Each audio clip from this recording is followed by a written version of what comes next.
नमस्कार, मैं हूं सुरेंद्र नैन और भारत पोस्ट की चुनावी यात्रा में लोकसभा चुनाव से जुड़ी हर खबर आप तक पहुंचाते हैं। और इस वक्त मेरे साथ बीजेपी के वरिष्ठ नेता और हरियाणा सरकार में कैबिनेट मंत्री डॉक्टर कमल गुप्ता जी हैं। गुप्ता साहब, जिस तरीके से मैं बात करूं, नमस्कार जी, जिस तरीके से बात करूं, मोटा मोटा एक हफ्ते का चुनाव रह गया है, किस तरीके का माहौल आप देख पा रहे हैं? देखो, प्रत्यक्ष को प्रमाण की कोई आवश्यकता नहीं होती। आप हमारे कार्यकर्ताओं के चेहरे देख लीजिए, आप जनता के चेहरे देख लीजिए।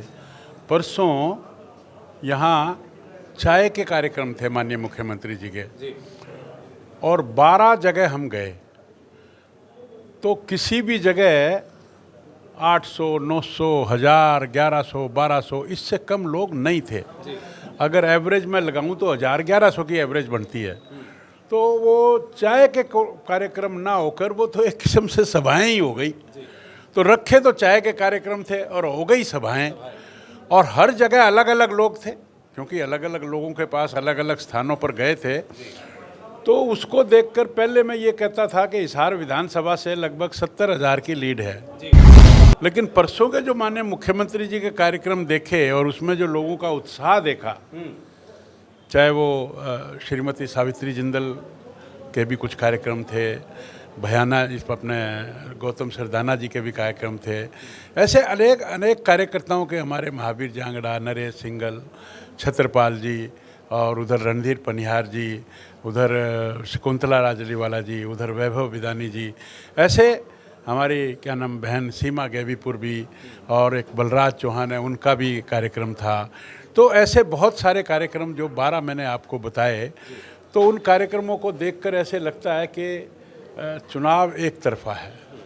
गुप्ता साहब, आपने कहा कि जहां चुनाव एक तरफा है, काफ़ी सारे बीजेपी के नेताओं के नाम आपने गिनाए, कुछ के नाम आप भूल भी गए। मैं आपको याद करा देता हूं कि जो जिस तरीके से वो लगातार बयान दे रहे हैं, क्योंकि मैं ये बात इसलिए कह रहा हूं कि सिरसा और हिसार ये दो ऐसी लोकसभाएं हैं जहां पर मुख्यमंत्री नायब सैनी और पूर्व मुख्यमंत्री मनोहर लाल ने सबसे ज़्यादा आए हैं, नाइट स्टे भी किया है, लोगों के बीच भी गए हैं, नाराज लोगों को मनाने का प्रयास भी किया है। लेकिन जिस तरीके से वो कहते हैं ना, एक अनार 100 बीमार, टिकट कहीं ना कहीं और भी लोग थे लाइन में कि शायद हमें मिल जाती। कुलदीप बिश्नोई ने जो बड़ा बयान दिया अभी कि अगर ये टिकट मुझे मिली होती, रणजीत चौटाला की बजाय अगर ये टिकट कुलदीप बिश्नोई को मिली होती तो चुनाव एक तरफा होता।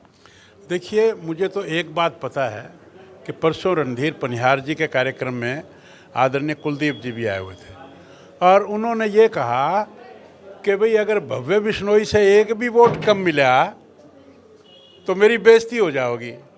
इससे ज़्यादा और क्या अपेक्षा रखते हो आप, जो इतने मन से लगा हुआ है और इतनी कर्तव्य परायणता उनके अंदर है, जी जान से लगे हुए हैं। सबसे मैं समझता हूँ कि वहाँ बहुत सारे लोग नलवा और आदमपुर के भी आए हुए थे।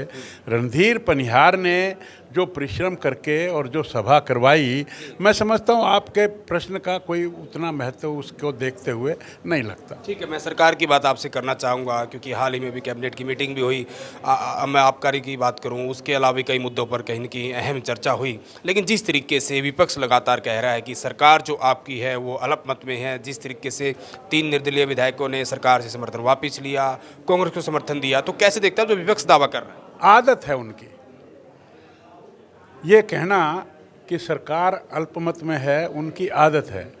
उन्होंने लगभग 2-2.5 साल पहले भी कहा था, और वो नो कॉन्फिडेंस मोशन लेकर आए थे हुड्डा जी, फिर औंधे गिरे, विधानसभा में चर्चा हुई और विधानसभा में ध्वनिमत से हमने उसको पास किया, उनके प्रस्ताव को गिरा दिया।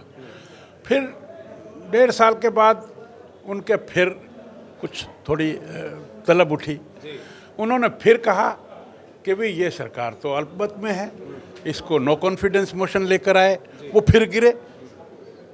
अब तीसरी बार जब परिवर्तन हुआ तो उस समय आदरणीय नायब सिंह सैनी जी कोई ऐसे ही बना दिया और वो बन गए, ऐसा नहीं है। वो बाकायदा सेशन बुलाया गया, सदन में बहस हुई, और उस बहस में भी वो ध्वनिमत से वो जीत गए। और मुख्यमंत्री हैं, कोई किसी की कृपा पर थोड़ी हैं, वो अपने बल पर हैं, लोगों के बल पर हैं, विधायकों के बल पर हैं। अब बार बार ऐसा तो नहीं होता ना कि हर दिन ही कोई कहे कि अल्पमत में है और लेकिन फिर भी अगर ऑनरेबल गवर्नर साहब चाहेंगे तो हम विधानसभा में फिर बात करेंगे इस बात की। केवल पब्लिक में कहना और आदत पड़ जाना, अब इसका तो कोई इलाज है नहीं ना भाई साहब। ठीक कहा आपने गुप्ता साहब कि कहीं न कहीं जब नायब सैनिक को मुख्यमंत्री चुना गया, उनको कहीं न कहीं पूरी प्रोसेस अपनाई गई। लेकिन मैं उनकी बात करूं जो कुछ दिन पहले आपके साथ थे, आपके साथ उनकी चेयर लगा करती थी, मैं जेजेपी की बात कर रहा हूं, चाहे मैं पूर्व उप मुख्यमंत्री दुष्यंत चौटाला की बात करूं, जिस तरीके से वो कह रहे हैं कि कहीं न कहीं नायब सैनिक जिस तरीके से काम कर रहे हैं, पूरा का पूरा फेलियर सिस्टम है। जब तक जेजेपी कहीं न कहीं साथ थी तो सारे काम अच्छे होते थे, जेजेपी जैसे ही बाहर निकली कहीं न कहीं सारे के सारे, और दिग्विजय तो खुलकर कह रहे हैं कि मनोहर लाल खट्टर के इशारे पर पूरा हरियाणा को लूटा जा रहा है। क्यों नहीं बोल रहे वो पहले? क्यों? जब तो मलाई खा रहे थे तब तो सारे ठीक, अब वो बाहर निकल गए तो सारे हो गए माड़े। अब ये तो एक स्वभाव है, सत्ता में रहो, मिलकर रहो, तब तो मनोहर लाल जी बड़े अच्छे। और अब जब सत्ता से हाथ छूट गया, लोग भी उनको नकार रहे हैं और जगह जगह पर उनको वो जो कामयाबी है वो नहीं मिल रही। और मुझे नहीं लगता कि कहीं भी एक जगह भी वो जमानत उनकी बचेगी। जैसा गुप्ता साहब आपने कहा एक जगह भी नहीं लगता कि उनकी कोई जमानत बचेगी। तो अब ऐसे लोगों के पास और विकल्प ही क्या है सिवाय सरकार को कोसने के, और कोई विकल्प भी नहीं बचा। आपने कहा कि जब वो सरकार में थे तो मलाई खा रहे थे, तो सरकार तो अभी आपकी है ना, आप उन पर जांच कराएंगे? किन पे? कोई भी अगर कंप्लेंट आएगी, किसी में भी कोई दोष होगा तो जांच करवाएंगे और किसी भी दोषी को बख्शा नहीं जाएगा। जिस तरीके से कांग्रेस कहने के लगातार दावा कर रही है, चाहे मैं कांग्रेस के राष्ट्रीय अध्यक्ष मल्लिकार्जुन खड़गे की बात करूं, जैसे 4 चरणों का चुनाव कहीं न कहीं संपन्न हुआ, वो कह रहे कि इंडिया अलायंस जो है वो कहीं न कहीं बढ़त में है। और एनडीए की बात करूं मैं, बीजेपी के साथ जो कहीं न कहीं दल है, कहीं न कहीं वो लगातार पिछड़ते जा रहे हैं और 400 पार के नारे की हवा निकल चुकी है। मोदी जो है, लोग जो है मोदी की गारंटी को नहीं मान रहे। हाथ कंगन को आरसी क्या, 4 जून को काउंटिंग होगी, सब कुछ सामने आ जाएगा, दूध का दूध और पानी का पानी आ जाएगा, उनको पता लग जाएगा कि 400 पार कैसे लेते हैं। अब वो देखो ना, कोई समय था, विरासत का समय था, महात्मा गांधी ने कहा था कि कांग्रेस को ख़त्म करो, कांग्रेस को बंद करो, कांग्रेस को समाप्त करो। लेकिन वो विधानसभा, क्योंकि कांग्रेस ने संघर्ष किया था, कांग्रेस में बीजेपी के लोग भी थे, कांग्रेस में सभी पार्टियों के लोग थे, और वो सत्ता में बैठकर उन्होंने सबको निकाल दिया, या विचार भिन्नता के कारण वो निकल गए। इस वजह से किसी समय 29-30 प्रदेशों में कांग्रेस का राज होता था। आज तो वो है ना, ढूंढ लो, मतलब ढूंढने से भी नहीं मिलेगी कुछ। कहाँ? अब वो पहले 540 पर चुनाव लड़ते थे, फिर वो 400 पे आए, फिर वो 300 पे आए, अब तो वो 150-200 पर ही चुनाव लड़ रहे हैं। छाछ तो बोलने से बोले, छलने भी बोले, जिसमें 36 छेद। अब वो क्या बोलेंगे बताओ? जो आदमी राष्ट्रीय पार्टी और जिसको विरासत में मिली सत्ता और 50-60 साल तक उन्होंने राज किया, आज वो पूरे देश में 150-200 सीटों पर लड़ रहे हैं, क्या बोलेंगे हमारे आगे? शुक्रिया सर बातचीत करने के लिए।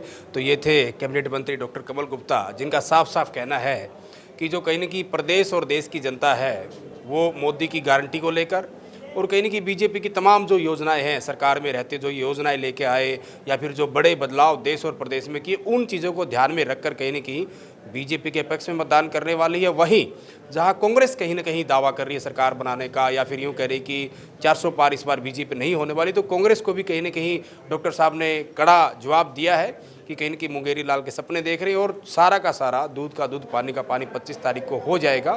तो डॉक्टर कमल गुप्ता साहब का कहना है कि चाहे हिसार की बात करें या फिर हरियाणा में 10 की 10 सीटों की बात करें, कि 10 की 10 सीटों पर जो है इस बार 2019 की तरह कमल का फूल जो है वो खिलने वाला है, 10 की 10 सीटें बीजेपी जीतने वाली है, ऐसा गुप्ता साहब का दावा है। लेकिन आप मतदाता है, आप जनता है, आप ही इन नेताओं को जिताकर जो है संसद और विधानसभा भेजने का काम करते हैं। आखिर आपको क्या लगता है, किस सीट पर किस तरह का मुकाबला आप देख पा रहे हैं, किस सीट पर कौन इस बार जीत रहा है?